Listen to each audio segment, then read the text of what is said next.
than Tekeya. They couldn't pay me. I'm thinking about the years gone by. I'm thinking about the things I've done. I'm thinking about the words I said. I'm thinking about the way that I've been living my life, my life. If I say I forget to say somebody there beside me all the way, started to go astray. It come to start to make me to believe, say I today.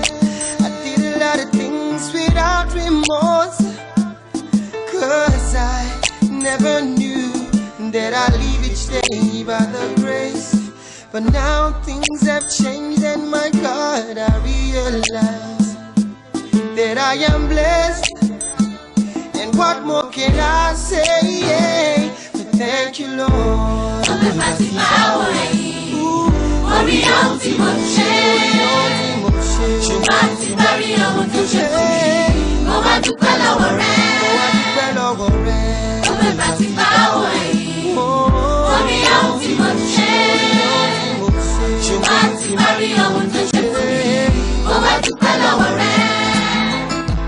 This is all straight from the heart.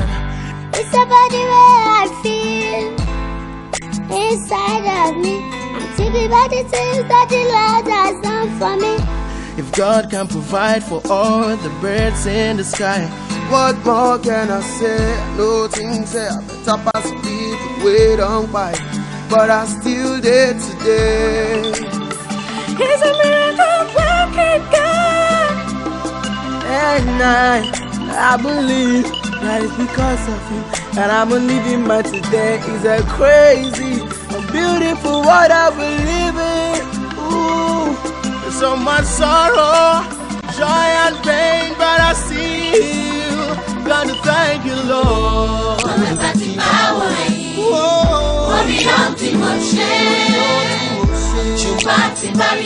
Right, welcome back. It's the Change Your Life annual charity special show 2014. I have to get used to saying 2014.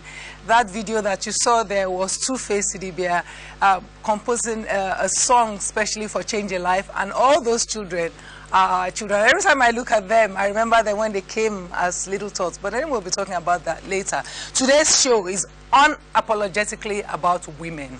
And why should there be a show about women? Sometimes when I look at the way our country is going, it would appear as though this country is deciding to wage a war against its women. Do you know, for example, that in Nigeria there are more cases reported and unreported of rape and abuse of women, especially minor women, than there are of armed robbery, terrorism, 419, and so on and so forth? It would appear as though we have made our women #1 enemy. What is going on?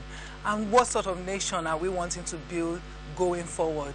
How do you have two hands and choose to use only one? Because we are created male and female. I have a little story I'm going to start this with. Oftentimes when in the history book, when they talk about somebody really great out of Nigeria, they talk about Funmilayo Ransome Kuti, and what they say to you is that, oh, she was the first woman to drive a car, which of course is a wonderful achievement, but it's an achievement that pales into insignificance if you consider how much more she stood for and how much more she had done. Let me tell you very quickly, did you know that she was one of those, the only female amongst the people who negotiated Nigeria's independence? Not only did she negotiate Nigeria's independence with this man, she also was one of those who traveled around the world canvassing for that, so much so that both the British and the American government branded her some sort of communist, and one of them withdrew her passports. That's how powerful she was. And as a leader, a political leader, not only did she march against the rather, unfortunate taxes imposed then by the Alake in Egba land, she got women together and they marched, they protested until he was deposed. That's what she did. Aside from that, she also formed her own political party when her party decided that they were going to play a little game with her. And what happened at that time was that there were two major parties, AG and NCNC. When the votes were cast in the Western region at that time, AG won with only about 10,000 votes and some. NCNC lost with 9,000 votes and some. She was in NCNC. She and the new party she had formed got 5,000 and something votes.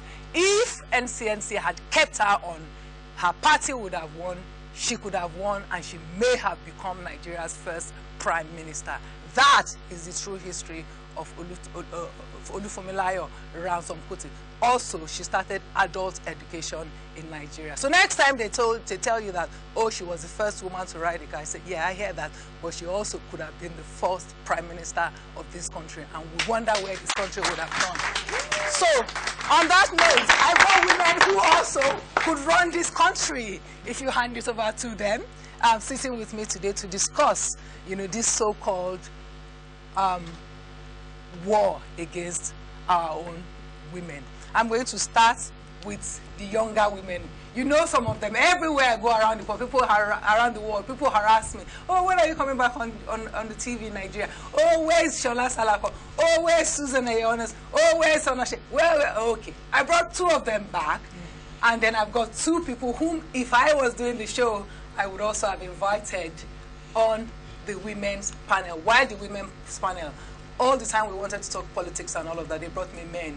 And I thought that was great, but I also wondered, where are the women? I wanted to get the women's voices in. And so we have them here. I'm going to start with the lady on my extreme now.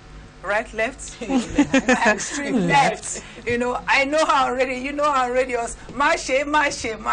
She's beloved, one of Nigeria's most beloved radio personality and broadcaster. Mashe, good morning. Thank you, Fumi. Good morning. I'm not going to go into all that thing about being nicely married and all of that. Right beside her is my sister. We've been friends for almost 15 years or 20 years. 20. Yes, 20. Maybe even more than that. We've been friends for a long, long time. She and I have been through a lot together. Must you tell Nigeria how old you guys are? We're not ashamed. Definitely. I'm not ashamed. We're not ashamed of how old we are. Susan Ayonas. Thank you. Susan Ayonas, journalist, publisher, yes. And you know, I mean, just an absolutely wonderful human being. Nice to be here again, to see you again with your afro. Oh yes, I'm rocking it. Love it. Love it. Nice all right, and somebody that I was, the first time I saw her, I said, Yepa. You know, I didn't believe she was real. She's stunning. You know, when she just rolls into a place, I was like, oh gosh, that woman is gorgeous, gorgeous, gorgeous. And well, I think most of Nigeria agrees with her, but she's not just her lovely body, she's also her mind. She's also one of Nigeria's foremost broadcaster and on-air personality on radio and host and so on and so forth. Nigeria loves her tools. Good morning. Sorry, I lost my voice a bit, but I will do my best to. You were screaming the New Year in. I wasn't. I went to church and I went home, I swear. Oh, all right, you swear. Last but not the least, our sister, the warrior. Can you imagine? PR guru, consumer rights advocate, broadcaster, journalist, Miss Shola Salako. Morning. Good morning, Fumi the witch. Yes, I claim it in Jesus' name. Right, ladies. It's great to be here. When I say it, people say, oh, you're just being difficult. What are you talking about? It's not like the country is against its women. But is there a crisis? Do you feel that there is a crisis in the way in which women are portrayed, the lot that women get, the reward that women get for work, the appreciation that women get, and the expectation for women in this country? You know how we do it. Get into it. But I'll start with you. Let me get a young, fresh voice in. Not that you women are not young and fresh. Let me start with you, Mashe. I wouldn't say I think. I would say women have a lot of challenge, especially in this part of the world, Africa, Nigeria, in every aspect, be it politics, be it in your career, whatever you do. I say it each time I'm talking with people, and with men especially, that for us women, we work 5 times harder than a man to get the same accolade. So it's harder for us here. Domestic-wise, every way, it's much harder. I agree to that, and I believe in that. But Right. it will change.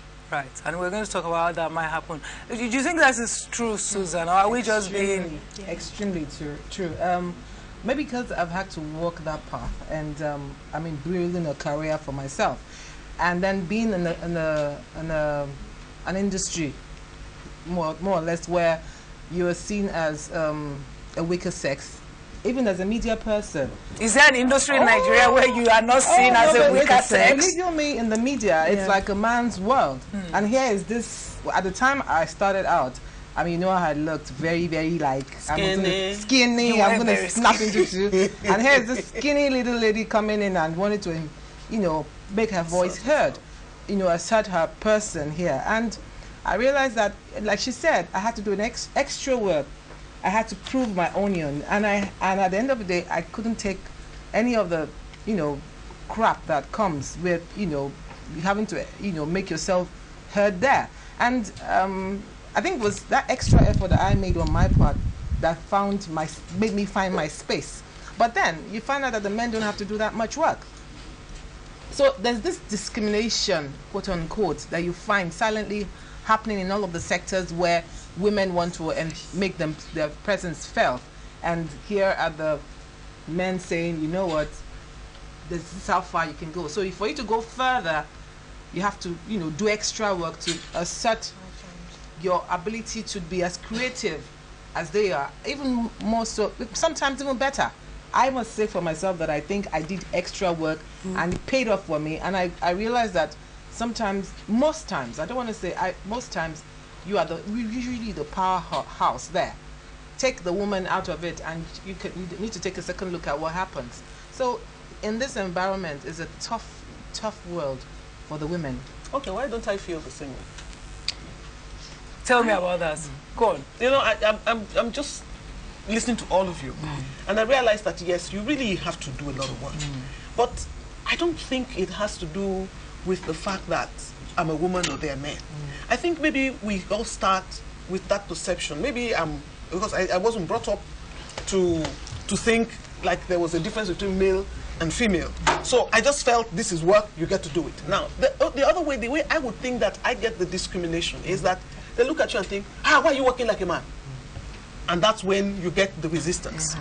I don't know if I quite agree. I think that, I'm sure Mache will agree, with this industry, the industry that we're in, I think a lot of the times you're seen as a sidekick, and it's very, very annoying, very frustrating. There are times when I've been called to, you know, host a show, and I think, you know what, I can do that myself. I can do it. But then you're like, oh, then they say that you're going to be co-hosting with this person, and then you end up kind of being, you know, when you have the game shows, the person that goes, ta-da, the prize. That's what you end up, you know. So I think and what effect does that have? Because, you know, every time women are seen, they are seen as either a sidekick or something to prettify. Because I was wondering if that had any effect on things like then the abuse of women. If you see women all the time as this slightly disposable, slightly arm candies. Yes. Yeah. And it also makes you, I think it also kind of confirms this idea that women's opinions are not as, you know, on the same level as men's.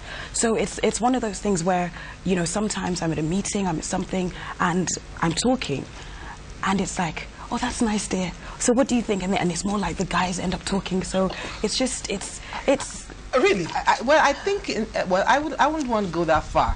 I think you command a respect based on the opinion that you voice, and then the way you carry yourself.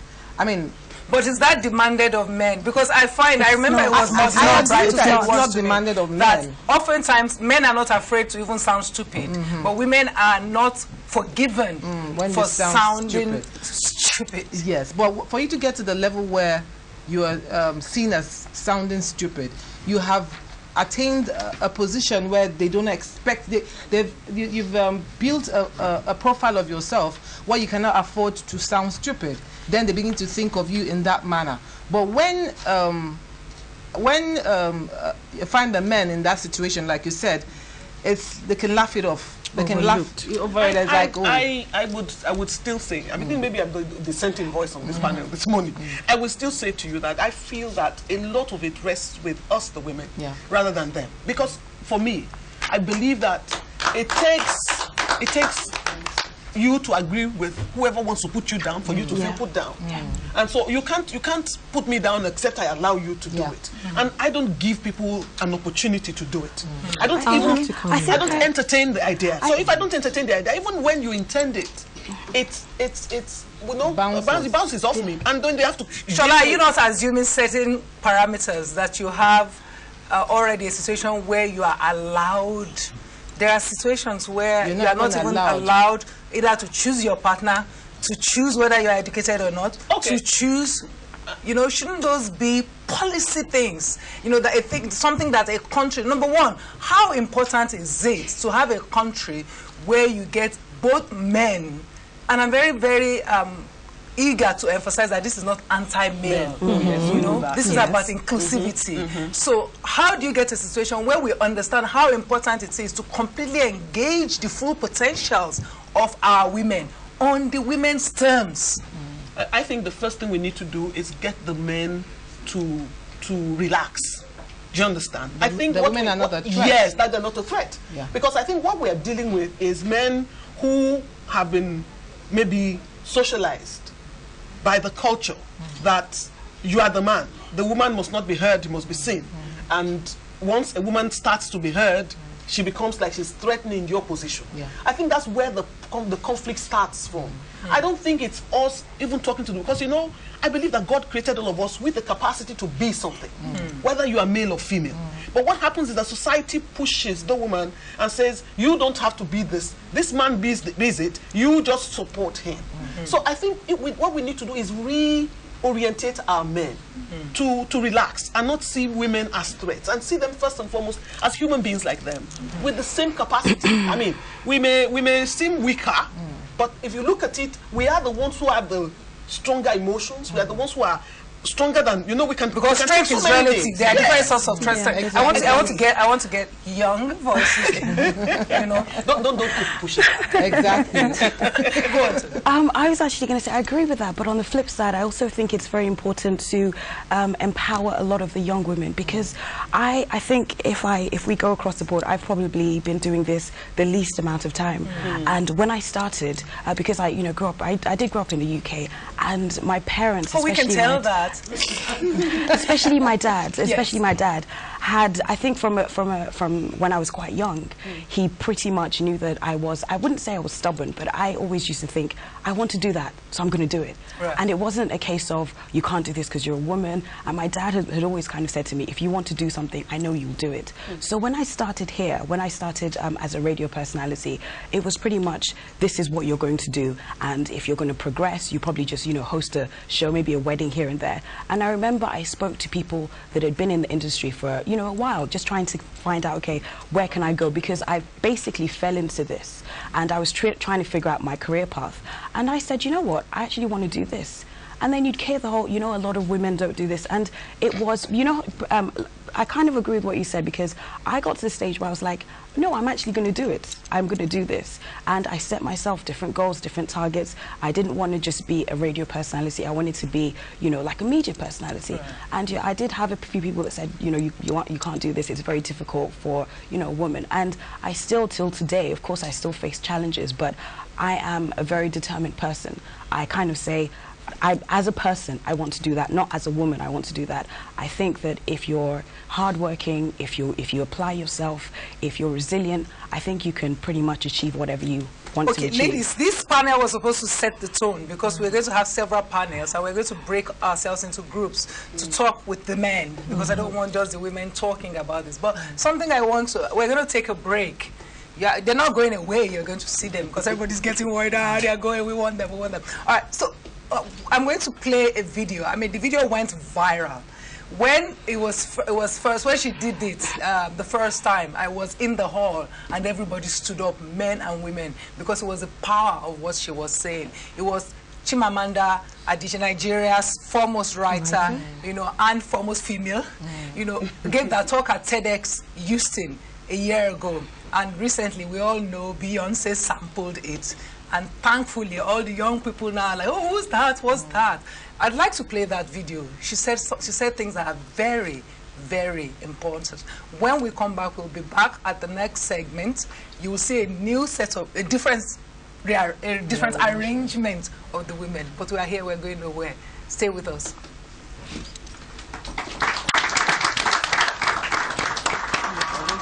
I wanted to put that